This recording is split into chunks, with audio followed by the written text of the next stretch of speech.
ക്രിസ്തുമസിന്റെ തലസ്ഥാനമായി അറിയപ്പെടുന്ന സ്ഥലമാണ് ബേത്ലഹേം. യേശുക്രിസ്തു ഭൂജാതനായ സ്ഥലമാണ് ഇത്. ഭൂമിയുടെ ഉൽപ്പത്തിക്ക് മുന്നമേ ദൈവത്തിന്റെ പദ്ധതി പ്രകാരം മനുഷ്യരാശിയുടെ രക്ഷയ്ക്കായി മനുഷ്യ ശരീരത്തിൽ ദൈവം അവതരിച്ചു.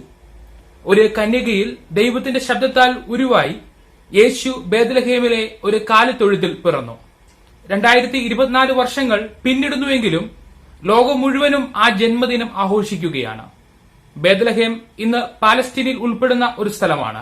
2023 ഒക്ടോബർ 7 ഹമാസ് ഇസ്രയേലിനെ ആക്രമിച്ചത് മുതലുണ്ടായ യുദ്ധം മൂലം ബേത്ലഹേമിൽ ക്രിസ്തുമസ് ആഘോഷങ്ങൾ ഇല്ലാതായിട്ട് ഇത് 2ാം വർഷമാണ്.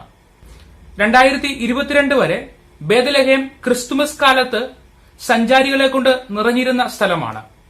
പാരമ്പര്യ വാദ്യോപകരണങ്ങളായ കൈത്താളങ്ങളും കിന്നരവും വീണയുമൊക്കെയായി വീതികളിലൂടെ പരേഡുകൾ നടക്കുമായിരുന്നു. ബേത്ലഹേം മുഴുവനും ദീപാലങ്കാരങ്ങൾ കൊണ്ട് നിറയുമായിരുന്നു. ബേത്ലഹേമിലെ കച്ചവട സ്ഥാപനങ്ങളും ഹോട്ടലുകളും നല്ല വരുമാനം സമ്പാദിക്കുന്ന മാസമാണ് ഡിസംബർ. യേശു ജനിച്ച സ്ഥലം എന്ന് കരുതപ്പെടുന്നിടത്ത് ഇന്ന് ചർച്ച് ഓഫ് നേറ്റിവിറ്റി സ്ഥിതി ചെയ്യുന്നത്. കല്ലുകൾ കൊണ്ട് നിർമ്മിച്ച ഈ പള്ളി മെഴുകുതിരികളും സ്വർണവർണ്ണവും ചുവപ്പ് നിറവും കൊണ്ട് അലങ്കരിക്കും. അതിന് സമീപമുള്ള തെരുവുകൾ മുഴുവനും സന്തോഷവും പ്രാർത്ഥനയും നിറഞ്ഞ് സഞ്ചാരികളെ കൊണ്ടും തീർത്ഥാടകരെ കൊണ്ടും ഒഴുകും.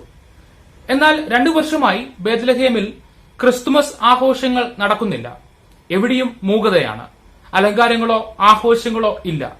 ബേത്ലഹേമിലെ ബഹുഭൂരിപക്ഷ നിവാസികളും ജീവിച്ചിരുന്നത് ടൂറിസത്തെ ആശ്രയിച്ചാണ്. എന്നാൽ വെസ്റ്റ് ബാങ്കിലെ അസ്വസ്ഥതകൾ മൂലം വിദേശ സഞ്ചാരികൾ ബേത്ലഹേമിൽ എത്താതെയായി. ഇന്ന് ബേത്ലഹേമിലെ കച്ചവട സ്ഥാപനങ്ങൾ ഭൂരിഭാഗവും അടഞ്ഞുകിടക്കുകയാണ്. പലരും ബേത്ലഹേം വിട്ട് മറ്റു സ്ഥലങ്ങളിലേക്ക് ജോലി തേടിപ്പോയി. യുവാക്കൾ പലരും വിദേശത്തേക്ക് പോയി. ഇവിടെ ജീവിച്ചിരുന്ന ക്രിസ്ത്യാനികൾ വിദേശത്തേക്ക് പോയി തുടങ്ങിയതോടെ ക്രിസ്ത്യാനികളുടെ എണ്ണം കുറഞ്ഞു വരികയാണ്.